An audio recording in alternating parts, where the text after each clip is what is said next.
Kamnolom, prostor, kjer življenje najde novo pot. Na prvi pogled morda prostor tišine, golih skal in mogočne kamnite arhitekture. A če si vzamemo čas in prisluhnemo, ugotovimo, da prav tukaj narava ponosno ubira svojo lastno smer. Ko je fotograf in poznavalec živalskega sveta Miran Krapeš s skritimi kamerami začel raziskovati kamnolom podjetja Alpacem, je bil poln dvomov, a predstava o praznem in pustem prostoru se je hitro razblinila. V enem letu sistematičnega opazovanja so skrite kamere zabeležile kar 50 različnih živalskih vrst, ki dokazujejo izjemno sposobnost narave, da oživi tudi goli kamen. Kljub odprtemu in na videz izpostavljenemu okolju, kamnolom nudi številne možnosti za zavetje, gibanje in prehranjevanje večjim in manjšim sesalcem. Robna območja, prehodi med skalnimi policami ter bližina gozda omogočajo, da živali ta prostor uporabljajo tako za prehodno območje, kot tudi svoj stalni habitat. Prisotnost številnih vrst kaže na relativno stabilnost okolja ter zadostno razpoložljivost hrane in varnega zavetja. V kamnolomu se zadržuje srnjad, prepoznavna po svoji izjemni prilagodljivosti.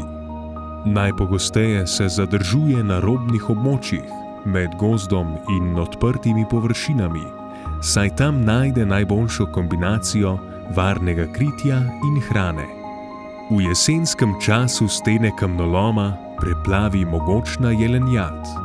Rjovenje samcev v času parjenja veličastno odmeva daleč po dolini reke Soče. A pravi kralj strmih sten je gams. Njegovo telo je rojeno za navpičen teren, kamnolom pa mu ponuja okolje zelo podobno naravnemu gorskemu habitatu. Kot stalen prebivalec se hrani z rastlinjem med skalami in s svojo prisotnostjo potrjuje, da je ta prostor postal stabilen dom tudi za skalne vrste. Ko delovni stroji utihnejo, prostor oživi z nočnimi prebivalci, previdno lisico, spretno in prilagodljivo kuno, jazbecem, ki urno koplje svoje rove, ter tropi divjih prašičev, ki z nenehnim prekopavanjem tal iščejo hrano in s tem preoblikujejo rastlinski svet. Če pogledamo proti nebu, opazimo vladarje odprtih prostorov. Ptice, podnevi nad terasami elegantno jadra kanja, ki ob umetno zgrajenih vodnih kanalih išče svoj plen. Po noči jo zamenja lesna sova, vrhunska plenilka, ki v skalnih razpokah najde varno skrivališče za vzrejo svojih mladičev. V strminah gnezdijo inteligentni krokarji, medtem ko ob gozdnem robu in grmičevju za naravno ravnovesje skrbijo žolne in detli. Njihova prisotnost je trden dokaz, da je kamnolom postal vitalen podaljšek naravnega gozdnega ekosistema.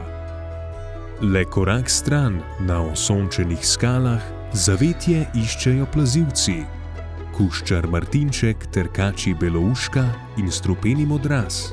Medtem ko iz vodnih kanalov radovedno pokukajo žabe, nad vodno gladino v čudovitem zračnem plesu blestijo kačji pastirji, ob njih pa med cvetočim grmičevjem plapolajo pisani metulji, kot sta lastovičar in dnevni pavlinček.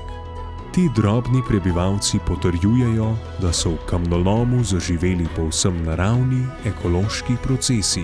Posebna vrednost tega projekta je v spoznanju, da lahko industrijski prostori ob odgovornem in trajnostnem upravljanju podjetja Alpacem postanejo prava zakladnica raznolikega živega sveta. Kamnolom Anhovo tako ni več le prostor pridobivanja surovin, temveč prostor navdiha in učenja. Živ dokaz, da lahko industrija in narava uspešno živita z roko v roki in da goli kamen znova oživi v vsem svojem sijaju.